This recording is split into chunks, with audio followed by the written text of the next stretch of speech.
Selamat datang di kisah perjalanan sang jenius Wira Darmadi bab 27, di mana bab 26 sebelumnya sedikit mengharukan, di mana Gavin bersaudara terpaksa mencuri dan banyak warga yang termasuk keluarganya memohon-mohon. Namun reaksi Jamadi sangat dingin. Bab 27. Diam kalian, siapa yang berani berkata lagi akan dijebloskan penjara? Suruh Jamadi dengan nada dingin dan ekspresinya yang suka sangat tampak tegas. Dia sering melihat hal seperti ini. Meskipun terlihat menyedihkan, tetapi tetap saja ada beberapa pencuri yang terlahir sebagai orang jahat. Jadi dia tidak tersentuh sedikit pun dengan adegan ini. Jika ingin bertahan di dunia yang kacau ini, hati pun harus teguh, tidak peduli dengan perasaan. Meskipun terlihat kejam, tapi ini sudah biasa dilalui Jamadi. Penduduk desa yang mendengar ini tidak berani mengatakan apa lagi. Sementara itu ibunya Gavin beserta ketika yang menontonnya hanya bisa menyeka air mata dan desa. Ganjar, Gavin, Gandhi, kemarin malam kalian pergi ke kediaman Wira kan? Untuk merampok. Dan kau Ganjar, Dodi memukulmu dari belakang. Gandhi, kamu dicakar di bagian bahu sekarang. Bukti ini ada di depan mata. Apa kalian mengaku atau tidak? Wira pun membuka pakaian mereka berdua lalu mendapati bekas tinju di punggung Ganjar dan luka gores di bahu Gandhi. Selain itu, Wira juga mengeluarkan sebekan pakaian yang ternoda darah. Ketika bersaudara itu saling memandang lalu mengangguk dan berkata, "Iya Tuan, kami mengaku." Bukti kuat ada di depan mata. Ketika bersaudara itu tentu saja tidak bisa menyangkalnya. Jamadi mengangguk puas lalu berkata, "Baguslah kalau kalian mau mengaku. Bagaimana dengan uang yang kalian curi dari Sony?" "Uang? Uang apa Tuan?" tanya ketika bersaudara itu sambil bingung. Mereka hanya pergi ke rumah Wira untuk mencuri, namun ketikanya malah dipukul oleh Dodi sebelum sempat mendapatkan apapun.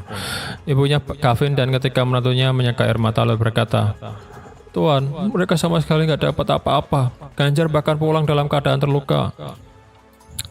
"Sepertinya bukan mereka pelakunya. Orang yang mencuri uang Sony adalah orang lain." Jamadi memandang Wira lalu berujar, "Tuan Wira, apa yang akan kau pikirkan?" Wira mengangguk dan berkata, "Gavin, siapa yang memberitahumu keluargaku punya uang banyak? Semua penjahat pasti punya informan sebelum mencuri." Wira berusaha menggali informan ini. Informan akan terlebih dahulu mengawasi. Jika mereka main asal curi, pasti akan gagal. "Setiap geng punya peraturan masing-masing. Kami nggak mungkin mengkhianati informan kami," ucap salah satu ketiga bersaudara itu. Setelah memandang ibu, istri, dan anak-anak mereka pun diam seribu bahasa. Melihat ini, Jamadi memberi isyarat mata ke pengikutnya. Ketiganya dipukul. Tanpa memulihkan warga di sekitar, para pemanah dan anggota wajib militer langsung mengepung dan memukul ketika bersaudara itu seraya berkata, "Katakan!" Detik berikutnya ketika bersaudara itu sudah bersimbah darah, namun tidak ada seorang pun yang membuka mulut. Banyak warga yang melototkan mata mereka karena marah, tetapi tidak ada yang berani mengadang para pasukan berlatih itu. Wira mengerutkan alisnya lalu berujar, "Cukup." Pemanah dan pasukan pun berhenti. Jamadi mengerutkan alisnya dan berkata, "Tuan Wira, mereka bersikeras. Kita nggak akan bisa mendapatkan jawabannya. Bagaimana kalau kita membawa mereka ke pengadilan daerah? Biarkan mereka yang mengurusnya." "Gak usah," Wira menggeleng dan berkata, "Aku saja yang tanya." "Hei kamu," tanya Jamadi sambil memandang Wira dengan tatapan menghina. Dia saja tidak bisa mendapatkan jawaban. Mereka sudah menyuruh pengikutnya memukul dan menendang. Bagaimana mungkin seorang Wira bisa mendapatkan jawabannya? Gavin menggertakkan giginya dan berkata, "Sampai kapanpun kami nggak akan mengkhianati informan kami. Nggak usah buang energimu." Wira mengedarkan pandangannya ke sekeliling lalu berkata, "Tuan Jamadi, tolong suruh semua warga desa pergi dan jangan menonton di sini."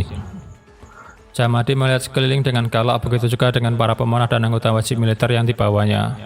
Kemudian dia berteriak, "Persetan, cepat bubar kalian dan kerjakan urusan kalian masing-masing. Jangan berkumpul di sini."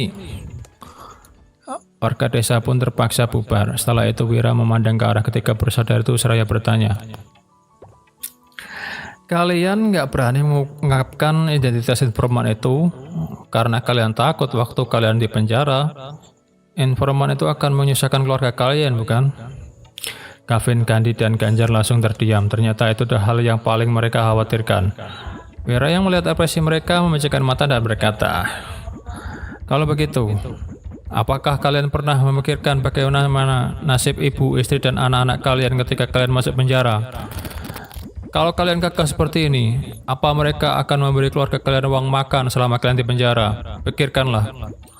Ketika bersaudara itu langsung terperanjat, air mata mereka sontak mengalir dan raut wajah mereka ketikanya tampak sangat putus asa. Tanah mereka sudah dijual, ibu mereka pun sakit-sakitan jika hanya mengandalkan istri yang menanam sayuran. Jangankan membawa ibunya berobat, untuk kebutuhan sehari-hari saja tidak cukup. Mungkin tidak sampai 1 bulan setelah mereka di penjara, keluarga ketiganya tidak akan bisa bertahan hidup dan terpaksa menjual anak-anak mereka menjadi budak. Mengenai informan, mereka juga tidak tahu mendetail. Jika informan itu ada uang pun, informan itu tidak akan memberi keluarga mereka uang. Sementara orang di balik informan itu tidak meminta tips saja sudah membuat mereka bersyukur. Ketika bersaudara pun berbisut lagi dan lagi. Salah satu dari mereka berkata, "Tuan Wira, tolonglah. Kami gak akan mencuri apapun, tolong, ampuni nyawa kami bersujud padamu, tolong berbelas kasihilah, dan selamatkan kami, kalau enggak keluarga kami akan tercerai-berai." Jamadi memandang Wira sembari berpikir bahwa bocah ini ternyata hebat juga. Tiga Banjur ini menolak patuh meskipun sudah dipukuli, tetapi Wira hanya berucap beberapa kata justru bisa membuat mereka menjadi seperti ini.